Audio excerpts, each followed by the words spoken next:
सबको मेरा प्यार भरा नमस्कार। दोस्तों, हमें दूसरों की मदद अवश्य करनी चाहिए। स्पेशली अगर आपको कोई स्टूडेंट मदद के लिए बोलता है तो आपको अवश्य उसकी मदद करनी चाहिए।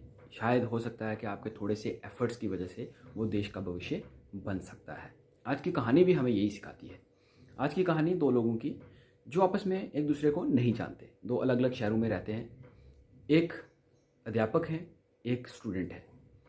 अध्यापक जो हैं उनको अचानक एक दिन फ़ोन कॉल आती है और दूसरी तरफ से जो बोल रहा है वो बोलता है कि मैं 12वीं कक्षा का छात्र हूँ और मेरे पिताजी को पैरालाइज्ड हो चुका है, तो मैं अपनी जो एजुकेशन है उसको कंटिन्यू नहीं कर सकता।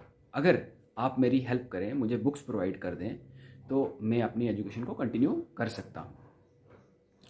अब बिना कुछ पूछे या बिना कुछ बोले उन अध्यापक ने उसका एड्रेस और फ़ोन नंबर नोट कर लेते हैं। जैसे तैसे उसको बुक्स प्रोवाइड करते हैं। फ़ोन पे उनकी कम्युनिकेशन रहती है कुछ टाइम तक।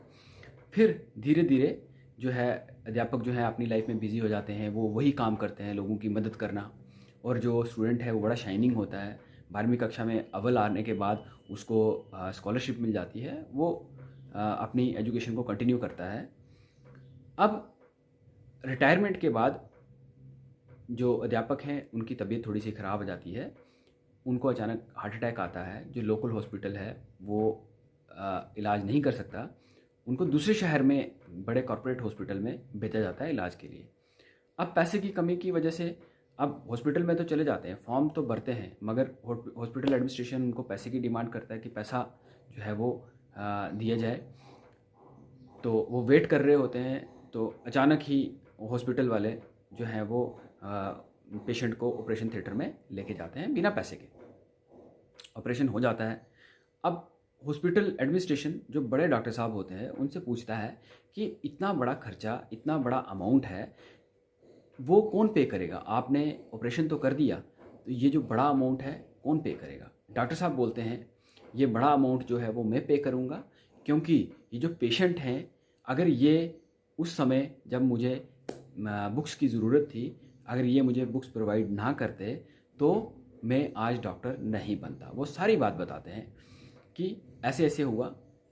12वीं कक्षा में जब मेरे पिताजी को पैरालाइज्ड हो गए थे, तो उसके बाद मेरे को एजुकेशन डिसकंटिन्यू करनी थी। अचानक मेरे को नंबर मिलता है, मैं इनका नंबर डायल करता हूँ, तो ये जो है बिना सोचे समझे मेरे को बुक्स प्रोवाइड करते हैं।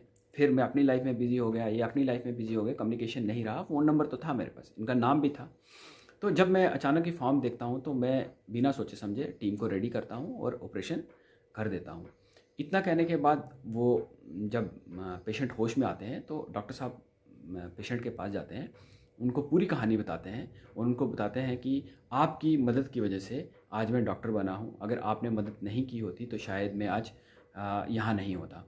तो वो जो अध्यापक जो पेशेंट हैं वो अपने आप में बहुत गर्व फील करते हैं, गर्व महसूस करते हैं। ये डॉक्टर साहब हैं ये भी गर्व महसूस करते हैं कि आज जिसकी वजह से मैं आज डॉक्टर बना, उसको उसको सर्व करने का, उसका इलाज करने का मेरे को मौका मिला। दोस्तों, इसीलिए हमें दूसरे की मदद अवश्य करनी चाहिए। अगर ये कहानी आपको अच्छी लगी तो कमेंट बॉक्स में ज़रूर लिखें और ये ज़रूर लिखें कि आपने कितने लोगों की मदद की। जय हिंद।